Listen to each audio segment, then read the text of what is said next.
Hello friend, welcome back to my YouTube channel the garden diaries. Friends, आज का जो video है एक बहुत ही अच्छे विषय पे है।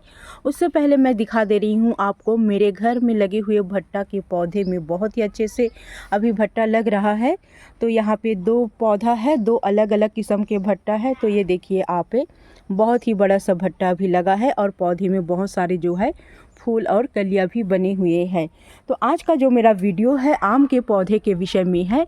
आम के पौधे में हमें नवंबर, दिसंबर, जनवरी ये तीनों महीने के बीच में बहुत ही ज़रूरी काम करने पड़ते हैं, जिससे आगे आने वाला जो भी मौसम होगा उसमें हमारे आम के पौधे में भरपूर जो है आम के बौर लगे, और जितने भी बौर लगे हो आम के पौधे में वो सभी जो है बहुत ही अच्छे से आम में कन्वर्ट हो। तो इसके लिए हमें सबसे पहले जो काम करना होगा आम के पौधे के विषय में वो है पौधे की सफाई, क्योंकि मेरा ये आम का पौधा ज़मीन में जगा हुआ आम का पौधा है, ना कि ये गमले में।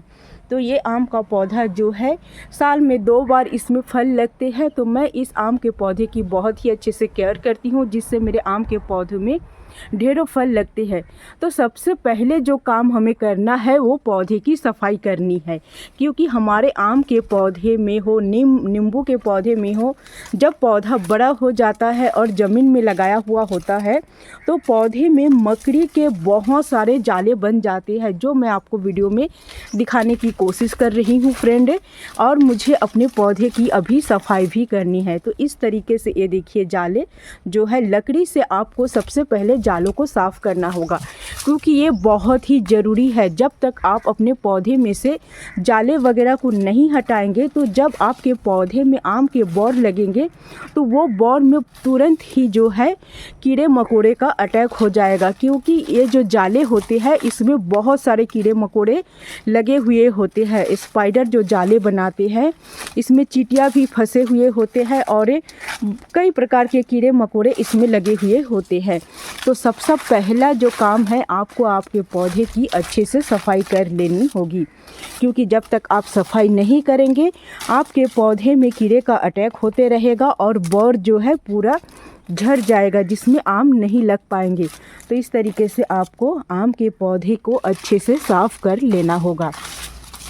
मेरा ये आम का पौधा जो है लगभग 9 से 10 साल का है और ये ग्राफ्टिंग वाला पौधा है। तो 1 साल मैं इसमें से आम नहीं ली हूँ, लेकिन दूसरे ही साल से मुझे इस पौधे से जो है बहुत ही अच्छे से आम मिल रहे हैं।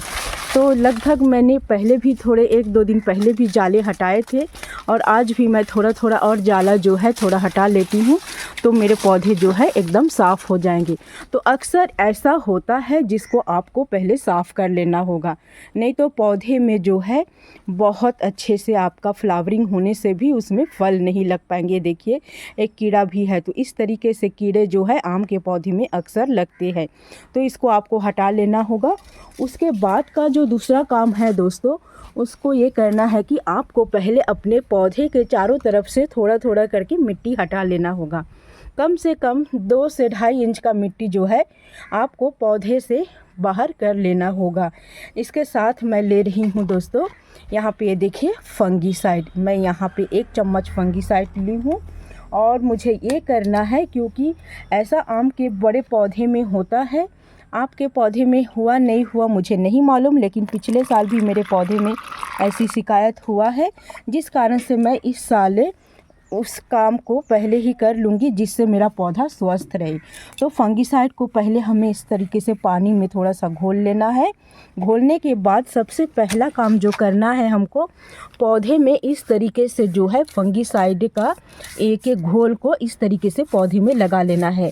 ये काम इसलिए आपको करना है क्योंकि आम के जो पौधे बड़े हो जाते हैं उसमें अक्सर जो है जो दीमक होते हैं जो मिट्टी के अंदर रहते हैं। तो पिछले साल मेरे इस पौधे में इस तरीके से दीमक लगा था कि मैं आपको क्या बताऊं, पूरे चारों तरफ से दीमक जो है लग जाते हैं। और दीमक जो क्या करते हैं, पूरे मिट्टी को एक एक कवच टाइप का बना लेते हैं चारों तरफ से, और पौधे से जो है न्यूट्रिशन को लेते रहते हैं। पौधे से जो है आम के जो रस होते हैं उसको लेते रहते हैं, जिससे हमारा पौधा जो है बेजान हो जाता है और पौधा धीरे धीरे कमज़ोर होकर धीरे धीरे जो है रस लेते हुए पौधा कमज़ोर हो जाएगा और पौधा धीरे धीरे जो है सूखने लगता है। तो ये काम आपको भी करना चाहिए। आपको भी अपने आम के पौधे में इस तरीके से जो है ये जो है दीमक नीचे से ही लगते हैं।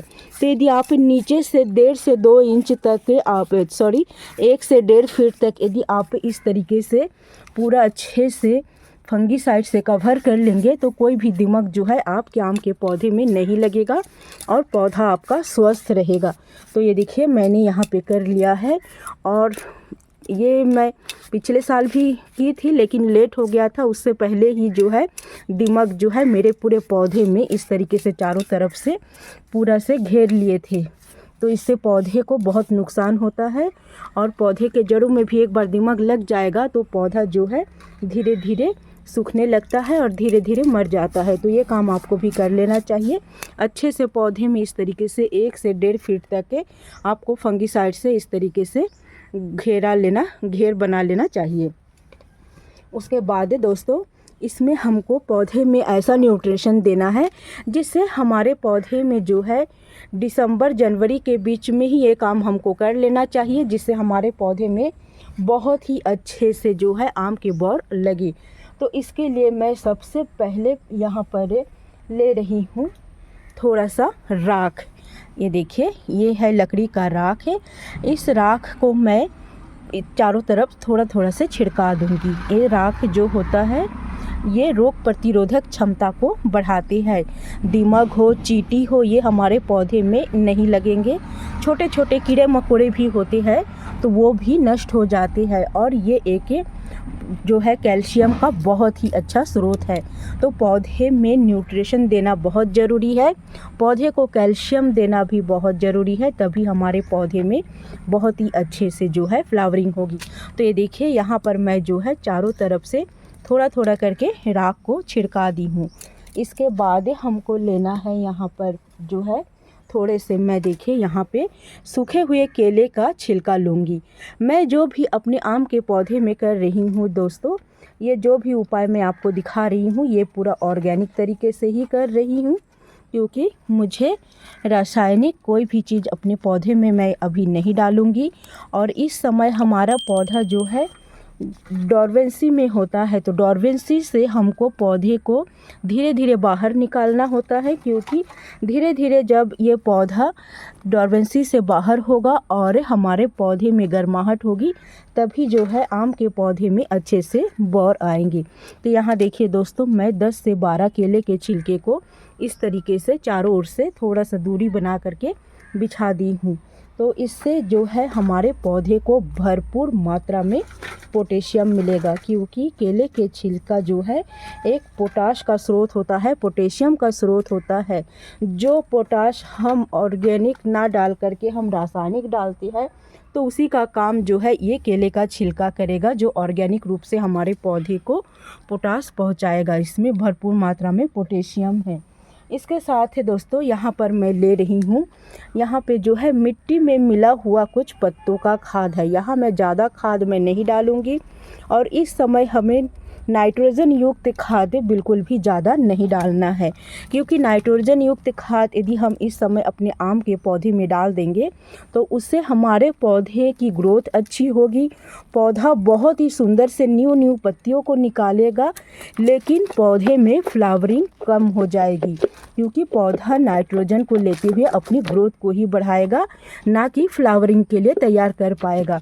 तो इससे यहाँ पे मैं जो है पत्तों वाले कुछ खाद डाल दी हूँ, जिसमें भरपूर मात्रा में जो है माइक्रो न्यूट्रिशन है, क्योंकि पत्तों वाली खाद में बहुत ही अच्छे से बहुत ही न्यूट्रिशन मिल जाता है। इसमें साथ में इसमें किचन कंपोस्ट भी थोड़ा बहुत मिक्स है।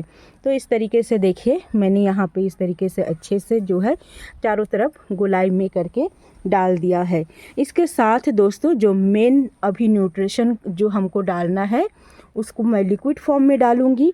उसके लिए यहाँ पर मैं ले रही हूँ 1 बाल्टी पानी, क्योंकि हमें अभी अपने पौधे को एक गरम खाद देना है, गरम जो है लिक्विड खाद देना है, जिसके लिए देखिए थोड़ा हाथ में मैल लग गया तो मैं इसमें धो रही हूँ। क्योंकि ये पानी मुझे अभी जो है पौधे में ही डाल देना है। तो इससे पहले मैं यहाँ पे ले रही हूँ, देखिए दोस्तों, केले का छिलका, जिसको मैं 5 से 6 दिन के लिए भिगा दी थी, और उस लिक्विड को हमें ले लेना है। तो इसको मैं छान के ले रही हूँ, क्योंकि यहाँ पे मैं इस छिलके का यूज़ नहीं करूँगी, इससे पौधे में जो है फंगस लग सकते हैं। इसलिए इस तरीके से मैं छान करके इसका पानी ले लूँगी। इसमें भरपूर मात्रा में पोटेशियम है। तो हमारे पौधे में अभी हमको पोटेशियम और फास्फोरस युक्त ही जो पोषक तत्व है उसी को अभी हमको देना है। इसी से हमारे पौधे में जो है भरपूर मात्रा में जो है फ्लावरिंग होगी। तो इस तरीके से देखिए मैंने पूरा इसमें जो है केले के छिलके वाला पानी जो है पूरा अच्छे तरीके से मैं इसमें मिला दी हूँ। अब मैं लूँगी यहाँ पर जो है मस्टर्ड केक का फर्टिलाइज़र, क्योंकि मस्टर्ड केक में होता है NPK, नाइट्रोजन, पोटेशियम और फास्फोरस, जो हमारे पौधे को गर्माहट देगा, पौधे को अच्छे से जो है पूरी तरीके से भरपूर न्यूट्रिशन मिलेगा, और पौधा जो है बहुत जल्दी से इस गर्माहट को लेते हुए, इस पोषक तत्व को लेते हुए अपने आप को बहुत ही अच्छे से तैयार कर पाएगा। तो यहाँ पर मैं पूरा 1 बाल्टी जो है पानी मैं अपने पौधे में डाल दूँगी, क्योंकि ये पौधा ज़मीन में जगा हुआ है और ज़मीन वाले पौधे को ज़्यादा से ज़्यादा पोषक तत्व की ज़रूरत होती है, क्योंकि इनका जड़ जो है बहुत ही नीचे तक फैला हुआ होता है। तो दोस्तों यहाँ पर मैं पूरे बाल्टी का जो पानी है डाल दूँगी, और बहुत ही जल्दी देखिए ये सूख भी ले रहा है, क्योंकि ये जो है एक गड्ढा मैं ऐसी बना ली हूँ।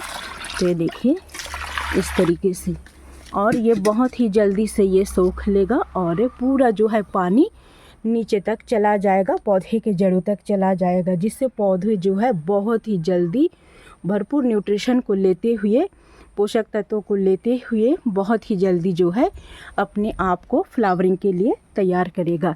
इसके साथ ही दोस्तों एक मेन काम जो होता है वो है कि हमारे पौधे में अभी जो है छोटे छोटे ये फ्लावर आने से पहले छोटे छोटे कीड़े वगैरह लगते हैं, चींटियाँ लगते हैं। इसके लिए पौधे को हमें फ्लावरिंग होने से पहले कम से कम 2 बार हमें एक बहुत ही अच्छा जो कीटनाशक होगा उससे हमें अपने पौधे को स्प्रे करना भी ज़रूरी है, क्योंकि ये बड़ा सा पौधा है। इसमें हमें यदि ऑर्गेनिक तरीके से भी करेंगे तो भी एक अच्छा जो कीटनाशक होगा उसको लेना होगा, और उसी से हमारे पौधे को जो है अच्छे से स्प्रे कर देना होगा।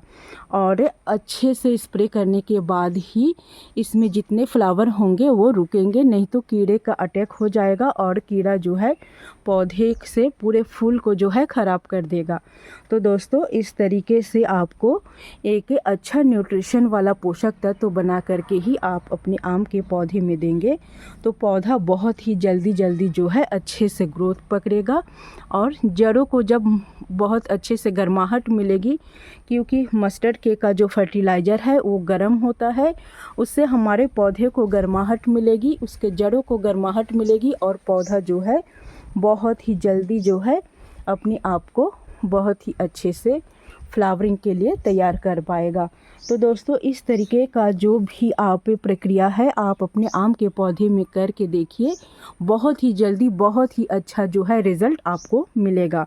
देखिए दोस्तों बहुत सारा पानी जो है पौधे ने सोख लिया है, हल्का हल्का सा पानी ऊपर से बचा हुआ है। अभी मैं जो मेरे यहाँ बचा हुआ था जो फंगीसाइड का भी पानी, तो उसको भी मैं थोड़ा थोड़ा करके साइड से डाल दे रही हूँ, जिससे किसी प्रकार का कीड़ा मकोड़ा फंगस जो है पौधे में और ना लगे, पौधा हमारा स्वस्थ रहे। तो देखिए दोस्तों इस तरीके से हमें अपने पौधे में बहुत ही अच्छे से जो है ये काम करना होगा, जिससे हमारा पौधा आने वाले 1 से 1.5 महीने के अंदर जो है बहुत ही अच्छे से पूरे पौधे में भरपूर मात्रा में जो है फ्लावरिंग होगी। अब इस पानी के ऊपर से ही हमको जो है थोड़ा थोड़ा करके मिट्टी जो मैं ऊपर से हटाई थी उससे जो है अच्छे से हमको कवर कर देना होगा। तो इससे जो भी न्यूट्रिशन मैं डाली हूँ अभी पौधे में वो भी अच्छे से मिट्टी में भी दबा रहेगा। और अभी इस समय आम के पौधे में और आपको बिल्कुल भी पानी नहीं डालना है, क्योंकि इस समय यदि हम पानी ज़्यादा डालते रहेंगे तो पौधे में फूल कम बनेंगे, बौर कम लगेंगे और पत्तियाँ ज़्यादा निकलना चालू हो जाएगा। इसीलिए अभी हमको 15 दिन तक बिल्कुल भी और पानी नहीं डालना है। 15 से 20 दिन के बाद हल्का फुल्का थोड़ा बहुत पानी और डाल दूंगी। और यदि आपका पौधा गमले में है तो आप मिट्टी चेक करके अपने पौधे में पानी दे सकती है।